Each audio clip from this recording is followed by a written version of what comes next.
She didn't knock. She didn't ask.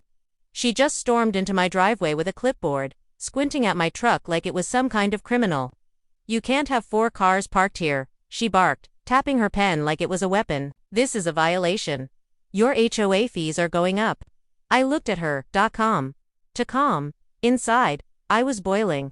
She had no idea whose driveway she was standing in. I stayed quiet. Let her finish her little speech. She was proud of the tree, even, and that camper, she added, flipping a page. "Absolutely not allowed.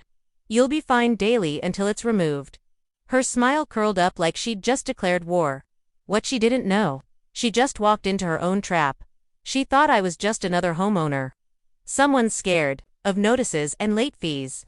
But I wasn't, and I wasn't just a homeowner either. I built this entire street, signed the deeds myself. They leased the land from me. I own every inch under their houses. But I didn't say a word yet. No, not yet. Instead, I glanced at the 4 cars she hated so much. My son's Jeep, my wife's SUV, my old work truck, and the new hybrid I bought last week ironically to look more HOA friendly. It didn't matter. Karen wanted a fight. "You have 72 hours, she snapped, "or the board will take further action." I finally spoke. "You sure you want to do that?" My voice was steady. I looked her dead in the eyes. She didn't flinch. "Oh, I'm not just sure. I already filed it." I nodded, that, then smiled. Perfect. Because now, everything was documented. Every lie, every threat, every word from her mouth was being recorded by the tiny camera hidden in my mailbox. And that footage, that was about to blow the whole HOA board wide open. The next morning, I didn't move the cars. I didn't even roll down the windows. I made coffee, sat on the porch, and waited. Right on time, Karen came back, but this time, she brought backup. 2 HOA board members followed her like nervous interns. One of them held a folder. The other looked like he just realized he was in over his head. Karen didn't waste time. She pointed toward my driveway like she was directing traffic. "You've ignored formal HOA warnings. We're escalating this to legal enforcement." The man with the folder stepped forward, cleared his throat like he'd practiced. "Sir, you're now subject to daily fines totaling $450. I leaned back in my chair. "You do realize who I am, right?" I asked, sipping my coffee. Karen rolled her eyes. "A rule breaker." I smiled. "No, I'm your landlord." There was a pause. The younger board guy blinked. Karen laughed, nervously. "That's not possible. This is HOA property.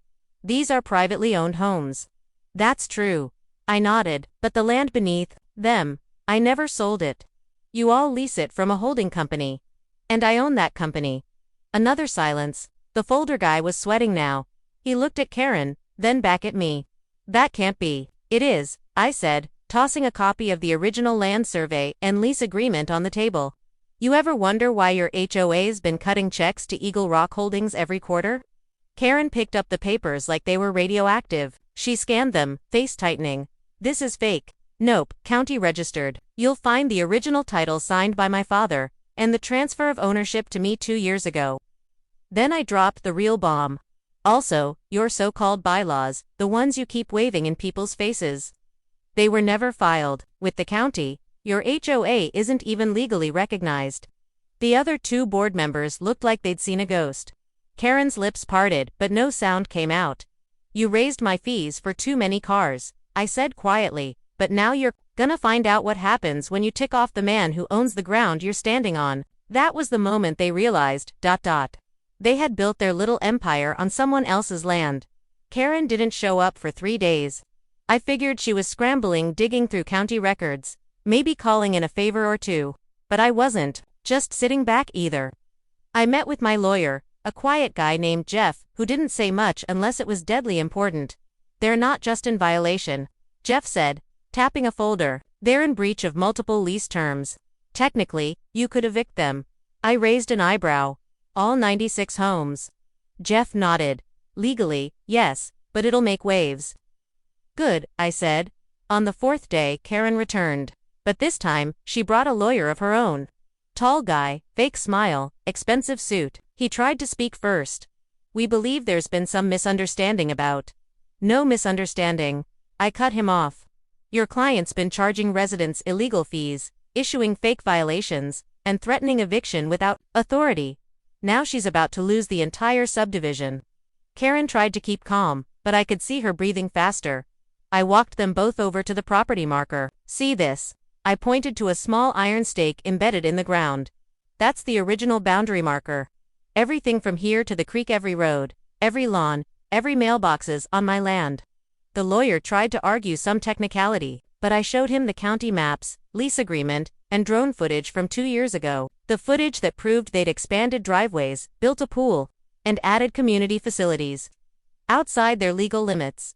They weren't just trespassing, they were building an empire on stolen soil. Karen's voice broke. You can't just take people's homes. You're right, I said. But I can charge market rent starting next month, triple what they pay now. And your HOA. It'll dissolve before that happens. Her lawyer pulled her aside, whispering hard and fast. She looked like she'd been punched in the stomach. I looked her straight in the eye and dropped the line that ended the conversation. You raised my fees over a car. I'm about to raise the rent on your entire world. The news hit the neighborhood like a lightning bolt. Overnight, residents went from fearing HOA fines to fearing eviction. Cars lined my driveway, people knocking, pleading, some furious, others in tears. One man, a retired vet named Carl, held out a stack of papers. I bought this place fair and square. I didn't know they didn't own the land. I know, Carl, I said. You're not the enemy here. He looked me dead in the eye. Are you gonna throw us out? I paused. Not all of you. But changes are coming. The truth was I never wanted to kick people out. My fight was with Karen, and the crooked board that backed her. They'd bullied the community for years, fining for grass length, banning certain car models, even forcing one woman to paint over a mural on her garage because it didn't match the community aesthetic. But here's where the twist came in. I didn't just own the land. I owned recordings every HOA meeting they thought was private. A former board member had sent them to me anonymously a year back. Long before the car nonsense. Back then, I'd filed them away. Now, they were about to go viral. That night, I uploaded the juiciest clip. Karen, sitting smug in a board chair, laughing. If they don't like the rules, they can sell and move. We're the HOI, we can do whatever we want. By morning, the neighborhood was in open revolt. The HOAS Facebook group exploded. People who'd never questioned Karen suddenly wanted her gone. Signs popped up on lawns. HOA equals no way, who really owns this place? Karen tried to post a defense, but it was too late. Someone leaked her emails. She'd been pocketing thousands in contractor fees and fake maintenance costs. It was turning into a war, and I was just getting started. By the next weekend, the HOA office looked like a ghost house. The board had canceled their monthly meeting without explanation. Karen had vanished from public view, her car gone, her phone number deactivated. But I wasn't letting her off that easy. I filed a lawsuit, not just against the HOA, but personally against Karen and 2 other board members. Fraud, property theft, civil conspiracy. And I backed every claim with documents they themselves had signed. At first, people didn't believe I'd actually go through with it. Then the subpoenas hit. 3 board members tried to resign on the spot, but it was too late. The paper trail was locked, sealed, and submitted. My lawyer, former federal prosecutor, made sure of that. The court date was set. And in the meantime, I took the final step. I sent every single homeowner a certified letter. In it was a new land use agreement. One that officially nullified the HOA's authority but preserved the neighborhood, their homes, and their peace. As long as they respected my one rule: no board, no bullying, just be a neighbor. Some were skeptical, others were relieved. One woman cried and hugged me on her porch. But not everyone accepted it. A small group tried to hold an emergency meeting and elect a new board. Evan called the cops, claiming I was illegally intimidating residents. Big mistake. The officer who showed up, he looked at me, then looked at the deed I handed him. Sir, he said, flipping through the pages. You really do own this whole area. I nodded. Every square inch. He looked back at the group. Then I suggest y'all stop wasting police time and start reading your contracts. They left in silence. That night, I stood on my porch, the moon bright above the quiet street. For the first time in years, no letters taped to doors. No cars being towed. No neighbors whispering in fear. But I knew Karen wasn't done yet. People like her never walk away quietly.